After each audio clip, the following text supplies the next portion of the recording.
அந்த ஜீவனிடத்திலிருந்து வல்லமை புறப்பட்டு சென்றது.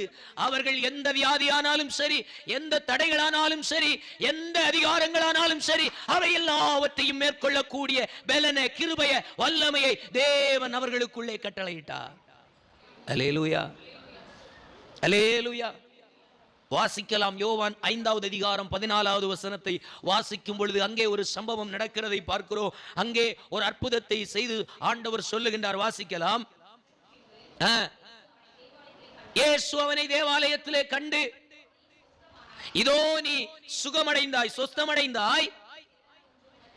அப்படி சுகம் பெற்றுக் கொண்டபடியினாலே இனி அதிக கேடான எதுவும் உன்னை மேற்கொள்ளாத படிக்கு, எந்த பலவீனமும் கேடுகள் வராதபடிக்கு நீ பாவம் செய்யாதே என்று சொன்னார். அல்லேலூயா. அவன் சுகத்தை பெற்றுக் கொண்டு போய்விட்டான். அவன் வாழ்விலே வியாதியோடு போராடின பல வருடங்களுக்கு ஒரு முற்றுப்புள்ளியை அன்றைக்கு இயேசுவை கண்ட மாத்திரத்தில் பெற்றுக் கொண்டான், பெற்று போய்விட்டான். ஆனால் காலங்கள் கடந்து போனது.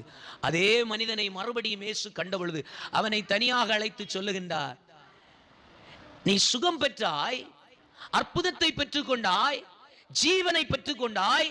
நீ நடக்காது அப்படின்னு சொல்லி இருந்த வாழ்க்கையில இந்த காரியத்தை நடக்கத்தக்கதாக பெற்றுக்கொண்டாய். ஆனால் இவைகளுக்கு பின்னால் நீ ஒரு எச்சரிப்பை பெற்றுக்கொள்ள வேண்டும். அதிக கேடான ஒரு காரியம் உன்னை மேற்கொள்ளாதிருக்கும்படிக்கு இனி நீ என்ன செய்யாதே? பாவம் செய்யாதே. அப்போ பாவம் பாவம் அநேகருடைய வாழ்வில் வியாதியை, பலவீனத்தை, தேவையில்லாத அலைச்சல்களை கொண்டு வருகிறது என்பதை நாம் இந்த இடத்தில் பார்க்க முடிகிறது. அல்லேலூயா. வியாதி உள்ளவர்களுக்கு அதனுடைய வலிகளை புரிந்து கொள்ள முடியவில்லை. வியாதி இருந்தவனுக்கு அந்த வியாதி சாராம்சம் புரியவில்லை. ஆனால் அந்த வியாதி உள்ளவனை ஆண்டவர் தேடி சென்று சுகத்தை கொடுத்தார். அல்லேலூயா. அப்படியே 5 முதல் அந்த வசனத்தை வாசிக்கலாம். 5வது வசனம் முதல் வாசிக்கலாம்.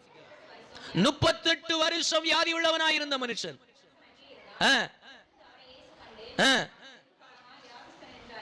பாருங்க, வெகு காலமாய் வியாதியஸ்தன் என்று அறிந்து ஒரே வார்த்தை கேட்டாரு, நீ சொஸ்தமாக, விடுதலையாக, சுகம் பெற்றுக்கொள்ள விரும்புகிறாயா?